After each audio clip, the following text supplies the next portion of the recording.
I'm going to do an unboxing today of an amazing solution to that old age problem of do you hammock or do you tent? Well, the Game Gear Cocoon has solved that by having basically a bivy tent that can be raised like a hammock.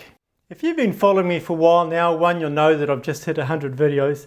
But two, way back in September, I bought a second-hand hammock. The hammock had only been used once, and when I got it, I put it up during lockdown, and sadly, the fly ripped on my first use of it. So when I rang up Joel at Game Gear, he said, yep, there was a bit of an issue with the denier of the original fly material, and when the new ones come in, they will replace it. And today, the package has arrived, so I'm super excited. How's it going, folks? Look, I'm sorry to interrupt this broadcasting, but I have literally just got in from outside having tested to see whether or not the Cocoon hammock can also be used effectively as a tent as well, because there was no way I was going to endorse this. I've erected it outside, I've put it under a rain test, and you know what? I think the results are going to surprise you. So I'll let Outdoorsman Dave continue to go on about the unboxing, and I'll catch you at the end when I'll run through my thoughts about the Cocoon hammock. Thank you. Kids, don't do this at home. Get your parents to use the knives. Oh, look, this is lovely. It looks like they've actually given me a completely new tent. And by the way, it also comes with the Underquilt. So always be responsible with your cardboard.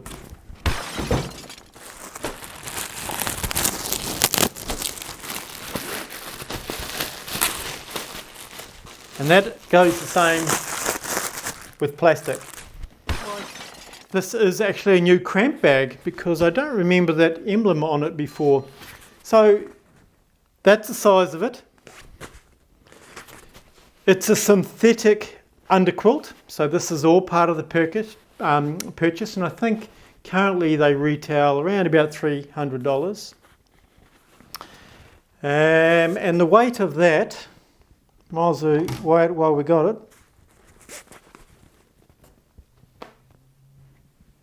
it's about 860 grams. Nice little emblem. Love the colour. So the bag is different from what my original one was. In actual fact, if you've been watching me for a while, you'll see that I've been using that bag because it's just a really handy size with a zip down the side that I literally have strapped to my pack. So it kind of had a dual usage. So this is a different material, definitely. This is exciting. Look, don't you just love the colour? So it's pretty much my brand colour. Now look, I guess because you can actually, and if you've been watching my videos, you'll see that you can actually hammock without the fly on, because I often have a tarp tent over top. Sometimes you may decide not to take that. So if you decide to not take that along with you, that's about 360 grams.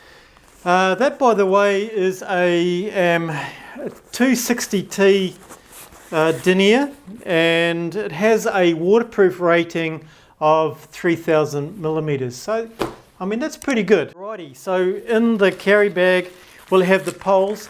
So this has two poles that go over top of the hammock. You've seen my videos, you know what I'm talking about. Beautiful little poles.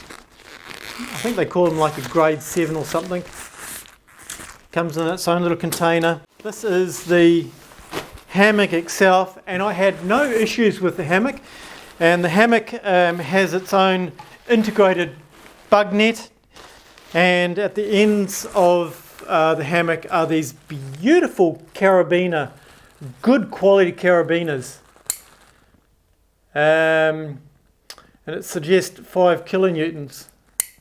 And once again, a lovely colour because it's in burnt orange. In the tent bag, so it's its own little bag, we have two ladder straps. And they were a different colour. They were orange before, so they may have changed out those. And that's the stretchy cord. Two kind of like MSR groundhogs, which are used to pin the stretchy cords down to the ground to hold the two aluminium poles so the whole hammock doesn't flip over. So if we were just to take the hammock on its own,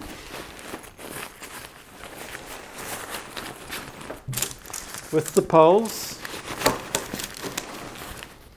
and the tent pegs and straps and stretchy, so that weighs in at 780.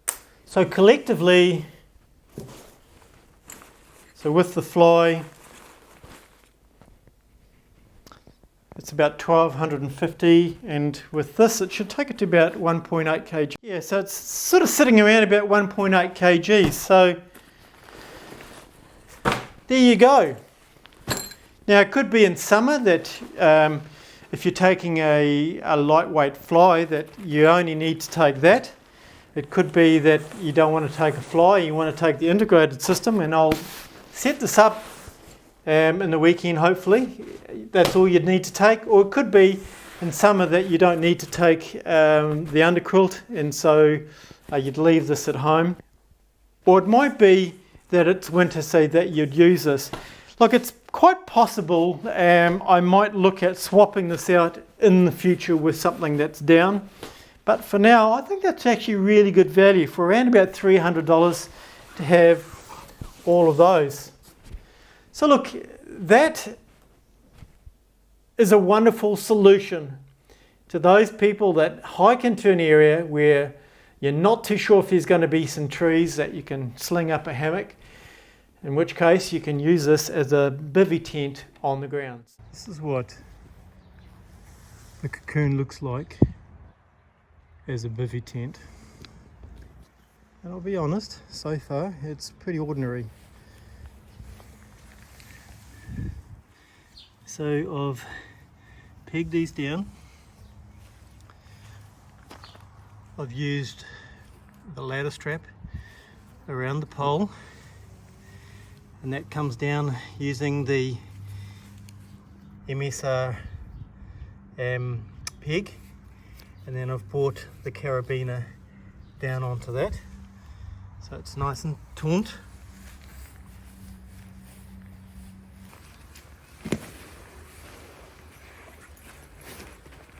You want to come in?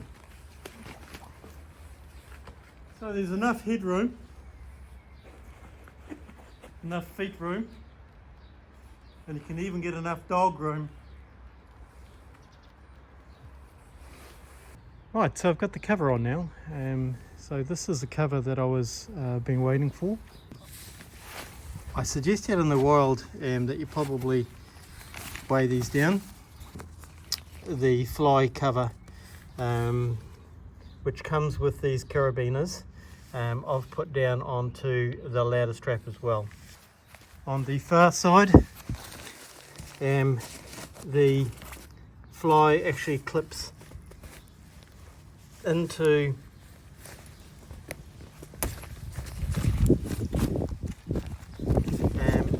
these plastic clips, and that just keeps the fly on this side taut.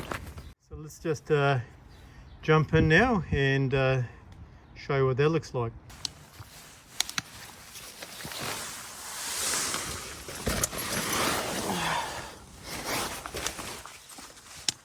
So that's how much room I've got down at my feet. So plenty there. Okay. Okay. And this is how much headroom I've got at this end. And you can even get a little dog in. Yeah, there's a little bit of room on the side if you had to put some gear here, but there really is no vestibule at all. At a push, I would certainly use this. as a Bivy tent, but I much prefer to use it as a hammock. Alright, so what I'm going to do is, let's see how waterproof it is, eh? I'll turn the hose on.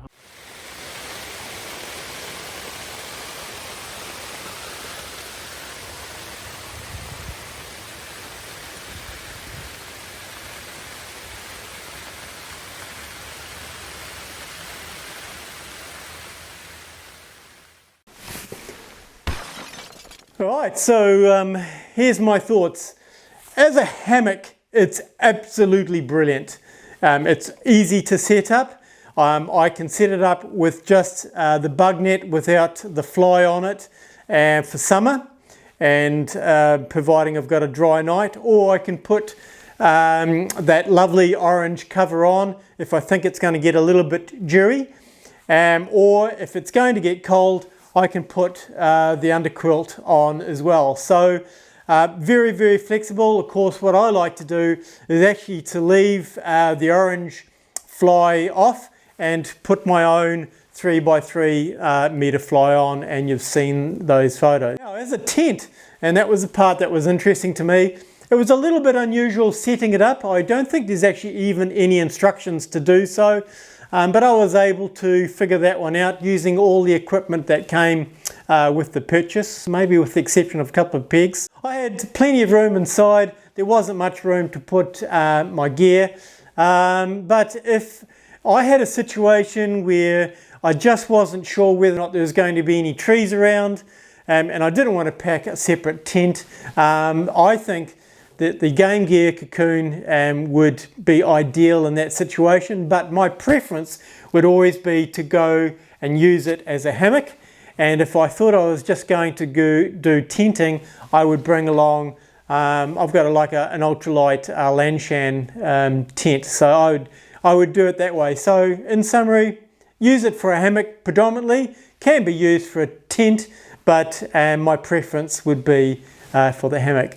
Hey, well, so thank you so much, folks. That's the end of this rather unusual video.